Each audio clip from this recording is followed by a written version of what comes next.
I don't even know where to begin, but I'm assuming a lot of the issues have been touched upon on the space. I I just think that what we're seeing now is just more or less us reaping some of the decisions that we made a year ago, a year and a half ago.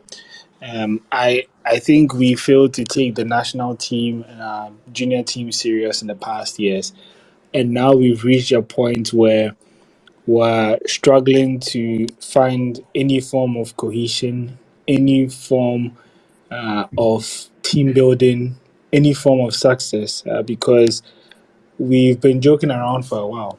And if you followed Ghana football history closely, especially in recent times, our best national teams have always come off the back of a decent spine in the youth teams. If you're looking back at Ghana's youth teams in the past 6, 7, 8 years, just a few players have managed to go through that transition from at least under 17, under 20, under 23 to the national team. It doesn't speak well of us, especially when we know that that has been the formula for us in the past few years. I'm just surprised why we decided to sort of move away from something that was working for us. But even beyond that, I still think that with what we have, the fact that we've managed to get dual nationals in, we've been blessed with a couple of talents from Right to Dream. I still think the squad is good enough to not be going through such performances that we saw in this international window. My first point is that if we are to get back, I actually don't think Ghana is far off competing again. If we want to get back, the people handling our football just have to be serious and deliberate. I struggle to understand why, if you are taking charge of Ghana football, you would rather take decisions that benefit the select few than rather leaving the legacy behind. It's it's brain boggling. It's baffling to see our FA handlers, FA people take some of the decisions that they've done in the past year, a few months, is really shocking, because you're looking at the amount of money at the World Cup, where the money went, stories of management committee members receiving all of this, huge sums of money, and you're wondering, could the money have been put into something better? Because as at this stage, our national team don't even have a camp here in Ghana where they can camp in, they can get access to world class facilities, they can play friendly games. We don't have that. We don't have quality pitches. We don't have any stadium that's approved internationally. And the environment has just been not conducive enough for a national team. And all of these things contribute to the success of a national team. For me, I think, if since Avram Grant left his role, we've not been able to appoint a coach who's in quote unquote demand. All our coaching appointments have been, oh, let's settle for this. Because at the end, I think we missed out on key coaching appointments over the years. We've been linked to Hugo Bruce, we've been linked to Heavy Renard, all of these guys. But whenever high demand coaches are available, it's always an issue of money, and Ghana doesn't have enough money, and so we end up settling for coaches who are okay. I wouldn't call Chris Hughton a bad coach. I wouldn't call Milovan Rajevac a bad coach. I wouldn't call CK Akono Kwesi a bad coach. But the thing is, at the time Ghana were going for these coaches, who are we competing against? Who else wanted these coaches? And that really tells you the true level and quality of these guys, because I genuinely believe that we have a decent squad. If you sit down and you put together the transfer value of our best squad that we can assemble at the moment, I know for sure Ghana will be in the top 10 in Africa. And so we do have good enough talent, but a team can only be as good as the coach. That is a fact in football. No matter how good the players are, there has to be a system in place that brings out the best in them. And that's why at the end of the day, coaches are sacked and hired. And players always keep their places in the team until they retire or are sold. But in the national team, they won't be sold. And so they would always be here till they retire. So the coach is essentially the face of the team. And he's responsible for all the decisions that call up how the team should play. And so my first blame is to the FA. They could have done better for this team in terms of helping them, giving them a better environment, a better system, better investment.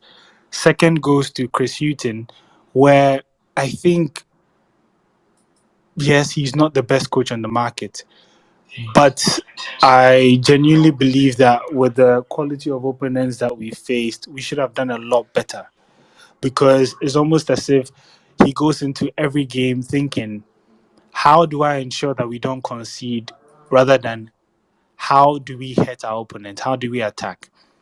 And I don't think that is good coaching, because as a good coach, you should be able to identify your strengths and see that in this team that we have, I'm top heavy, where most of my talented guys are wingers at the moment. Because if guys like Joseph Paintil, Osman Bukari, Enes Nuama, Mohamed Kudus, Jordan Ayew, Fatau Isahaku, Kamaldeen Sulemana, all of these guys are playing at relatively good enough levels in Europe. If that is your greatest strength as a coach, and you know that you have these good wingers, why on earth would you go into a game against Mexico playing a wing back system where you are forcing Joseph Paintil to play as an inside forward? And you are asking your fullbacks to give you width, but these same fullbacks they are asking for width from, you're not allowing them to even go forward. You are playing a wing back system, but these guys essentially are making a back five instead of a 3-4-3. I just think there's been a lot of wrong profiling. There's been a lot of naivety, and there's just been close to little to no courage with how he's approached games. And that's where I say I'm particularly disappointed, because I thought he could have done better. On paper, Mexico, USA, two teams that have grown by leaps and bounds in the past 12 months. Ghana are not even close to them. We were expected to lose these games. No one was surprised by the fact that Ghana lost to Mexico and USA, but it's the nature in which we did lose. I thought that we could have done a bit better with regards to how we approach these games. Because for me, the AFCON is 2 months away. This is probably the penultimate international window that you get. After this, your next one is the World Cup qualifier. The qualifier, you can't afford to lose a game. You need to get a draw. You need to win. And so you cannot really experiment and, test out your tactics. So this this set of international this window was very important, because it presented him the last opportunity to fine tune his system or to learn something new about his team. And I don't think he learned anything positive. It's almost like he went into that game on neutral. And what happens when you're neutral or you sit on the fence is that nothing essentially happens. You don't make a lot of mistakes for you to learn from, and you don't do a lot of good things for you to also know.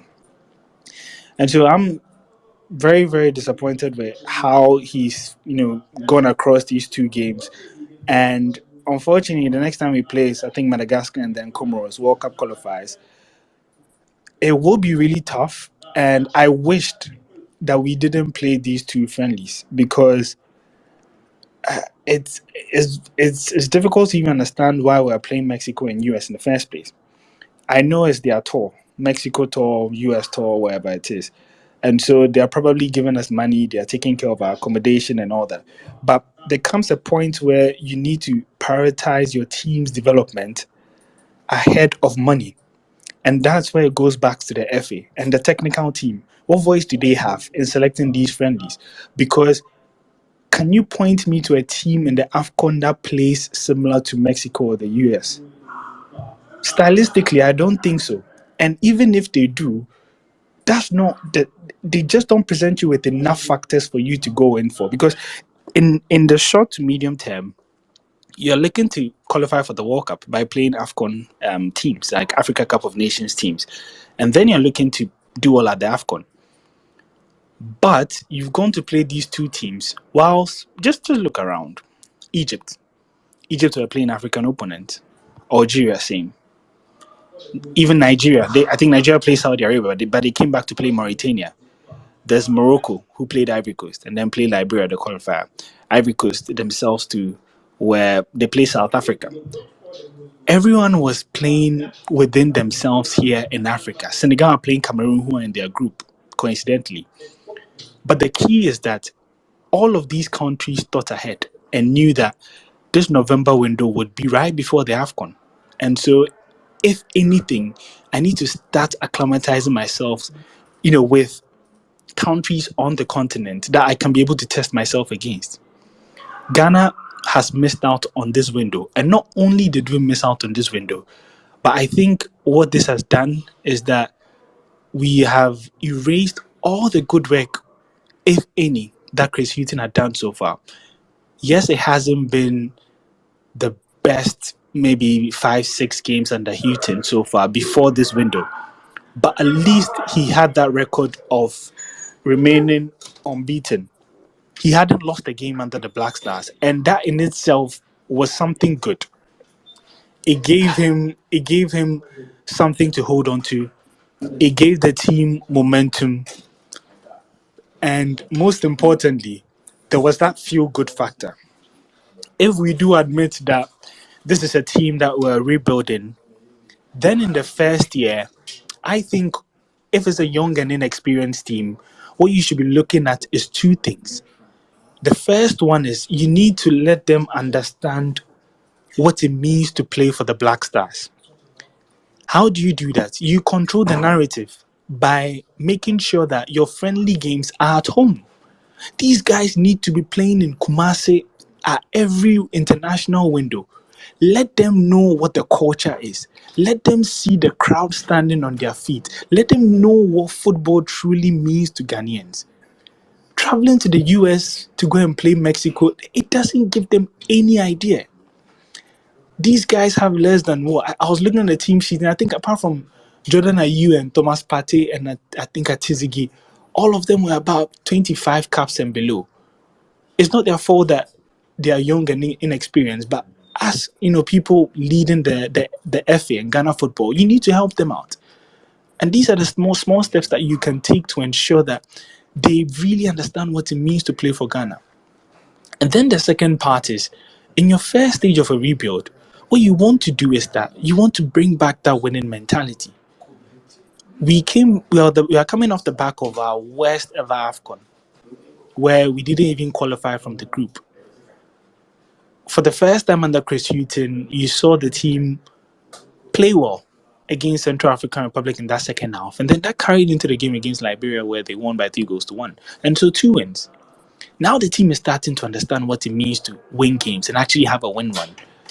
And then you move from there and you go and play against Mexico and the US, two top teams that it's almost like you are jumping from tier 5 straight to tier 1 because now you think you've reached. Why couldn't we have played teams like Tanzania, Uganda, Namibia? Play these teams that are at least above Liberia and would still give you a test, but you get a chance to actually dominate the games because although you trained against Liberia, which is tier 5, the things that you trained, you're able to implement because they are not that good. But the moment you jump to tier 1, they couldn't implement the things that you trained for because the gap is just too much and the jump was too much for them. If it was to a tier 4, the challenge would have been slightly higher, but they could have at least tried to implement some of the things that they learned in training. And that's how you learn as a coach. That's how you're able to measure progress. You don't just jump from winning against Liberia, and you think you go and play against US and Mexico, and now you've lost, and everything around the team is back to negative again. Nothing positive. Everyone is complaining, and now the confidence is low, momentum is gone. Everyone is just not happy with the Black Stars. There's extra pressure, which is unnecessary. Absolutely unnecessary. I think, was it Egypt that beat Cape Verde 5-1? Yeah, that's a win. They've taken it. It's expected, but they've won and they've taken it away.